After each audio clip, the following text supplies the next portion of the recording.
Welcome back to another video about homeschooling. So this video is actually one I'm doing in response to someone that asked me a question on TikTok.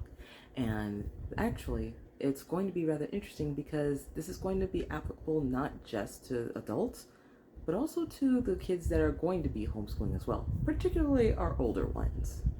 Now, this is going to be a really important one to watch whether you're already in the middle of homeschooling or if you've already started the process and you're starting to notice a little bit of difficulty with managing your time.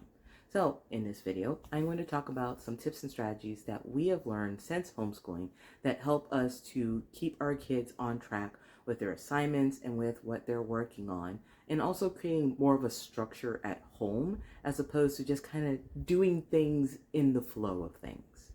So it's no big mystery that structure is very important to kids, which is one of the biggest reasons why school is as effective as it is in public school settings. You have a very strict structure that starts from the moment they get there to the moment that they leave. Lunches and breakfasts are regulated during times. You have classes that are regulated on a rotation throughout the week. Some days you're going to have one activity, other days you're going to have another. For the most part, everyone has the same sort of classes every single day, and school ends at a certain time. Having that sort of structure at home is going to help you and your students do very well in an at-home environment without making it overly stiff and restrictive. The great thing about creating your own structure and schedule at home is that, again, you can adapt it to your lifestyle however you need to. You can make allowances for when there are, say, field trips where you and the kids go down to a museum or a local community center in order to do extracurricular things. You can structure it around your work schedule even. You can structure it around whatever life throws your way, even if it's family emergencies. So having this in place makes it a lot easier to adapt it as necessary. So the great thing about this is it gives you a chance to stop, think about what you need to do. Again, this depends on whether you have certain subjects that you're required to do and certain subjects that you're just choosing to do. But you can look at that in the span of your weeks and figure out throughout the week how you want to do that. You can also figure out a start time and an end time. That's going to be really important because if you're doing it off the cuff, if you're essentially just starting it whenever you feel like it makes it really hard for your kids to know when it's time to start school and when it's time to stop. You'll also want to think about how long you want each block of time to be in your learning during the day. So think about it. At school, they learn generally in blocks about 45 minutes to an hour. So that means English is 45 minutes, math is 45 minutes, and so forth. So when you're structuring your schedule for the week, you can figure out, okay, do they get an hour of math on Monday and an hour of reading on Monday as well? Do you have larger blocks where they have a lot more time to work on math on, say, one day, and on another day, they do a lot more focus on a different subject like reading? Do you do it where there are breaks in between each block? Do you do it where it's, oh, okay, so there's 20 minutes on and then there's 10 minutes off, and then we do that alternatively for about an hour and a half, and then we move on to something else? These are all things that you can think about depending on how your student learns and what they're comfortable with and what you're comfortable with as well. It's going to be really important that not only does your student know that that's what the structure is going to be, but that you also have some sort of a visual reminder that that's what's going to happen. I find that when there are printed schedules, it's a lot easier for your student to look at it and go, okay, so it's this time. This is what I need to be working on. And of course, if you're with them hand in hand with their learning, they'll already know that because you'll guide them. But as they get older, having the visual reminder will also let them know how to self-regulate themselves and to stay on task. So that way, if they're not, they don't really have an excuse because they can see when they're supposed to be working on it. By that same token, do not take for granted how easy it is to ignore the time on your device.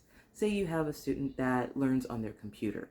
Even though there is a time in the little corner of your computer, that doesn't mean that they're paying attention to it.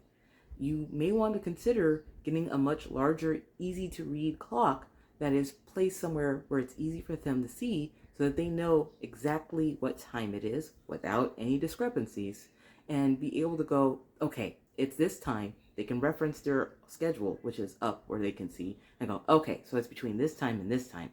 I'm supposed to be on task doing this. So that teaches them how to stay on task on their own.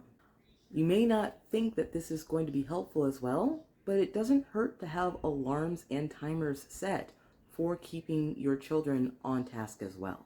Now, that's not to say that you have to leave everything to them and just have alarms set and just be hands off, but it does help to not just have a visual reminder, but also an audible one that it's time to stop. Of course, since you're homeschooling, if additional time is needed, you can adjust for that as you desire. So if your child, say, maybe is really excited about the subject and wants to continue it for a little bit, you can have an additional timer that goes, okay, well, we'll go ahead and set our schedule back a little bit to allow you this time. Or maybe we'll do a shorter session right now for this subject today, and then tomorrow we'll do a longer session. Again, adaptability is absolutely key and possible with homeschooling as opposed to traditional school. So having an alarm and a timer so that way everyone stays on task is really helpful, especially when you start to schedule in breaks. Because it's really easy for a child to go, well, I mean, I said I only need 10 minutes, but I really need more like 20, but they're not paying attention, so maybe I can just kind of get away with it. Let's be honest. That's kids for you. They're going to do that. They're going to challenge you whenever they can, or weasel out of things if they think they can. So having a set timer that, again, audible reminder, is a really good way to go, hey, I know exactly what's going on. It's time to get back to work. Again, they can request more time if they actually need it, and it's up to you to grant it. But without having that timer, they can just kind of slip away and be like, oh, well, I didn't know it was time to go back. Now you can keep them on track.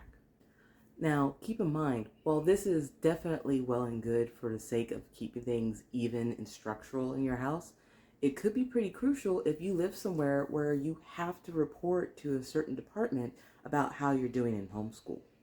If you need to turn in grades or assignments or anything like that to this department, being able to stay on task and manage your time effectively will make things a lot easier and a lot smoother for you as the parent. While I definitely did say it's a good idea to incorporate breaks into your homeschooling, I do want to say it might be a good idea to incorporate certain things like physical activity as well. Now, I live in Texas, and right now that's a very challenging thing where other states might have to worry about it being too cold to go outside.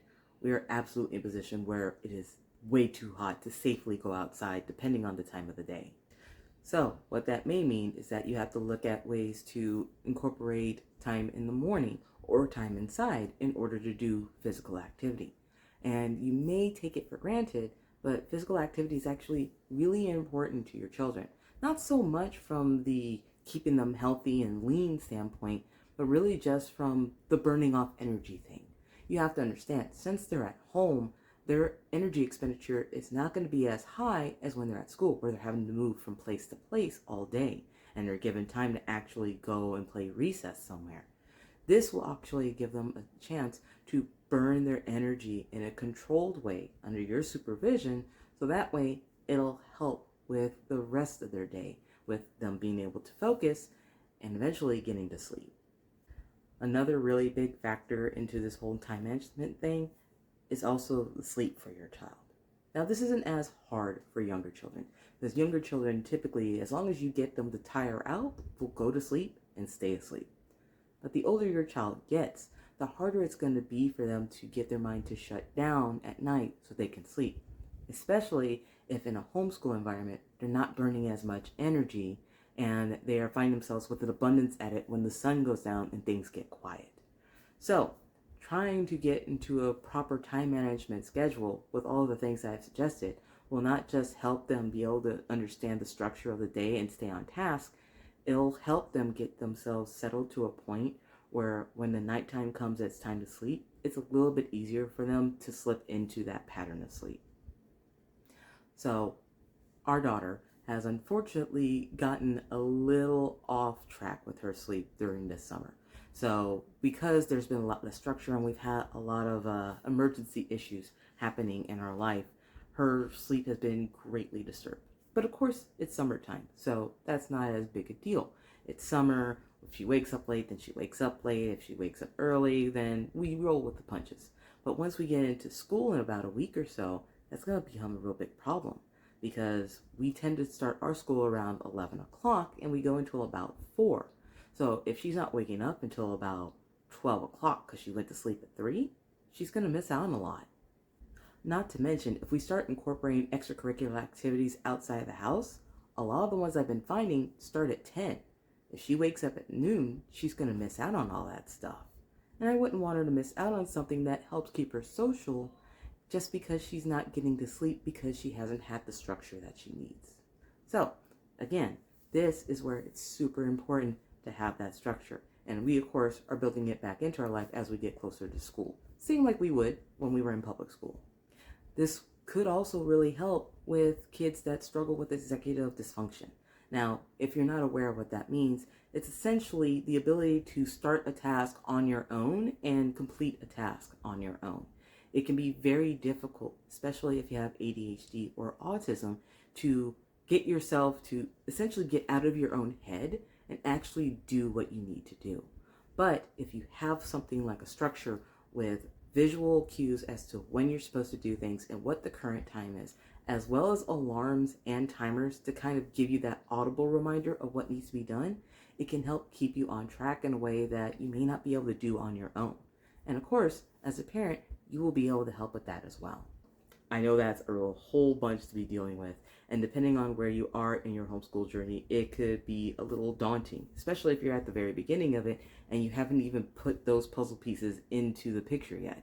But I do hope that with the tips that I've offered, you feel like you're better suited to start working on this and get things built up as you decide to make your journey into the homeschool environment. Or if you're already there, you already know some of these things, but this helps put you into a better perspective to know how to implement them in a way that will benefit your child and yourself as much as possible.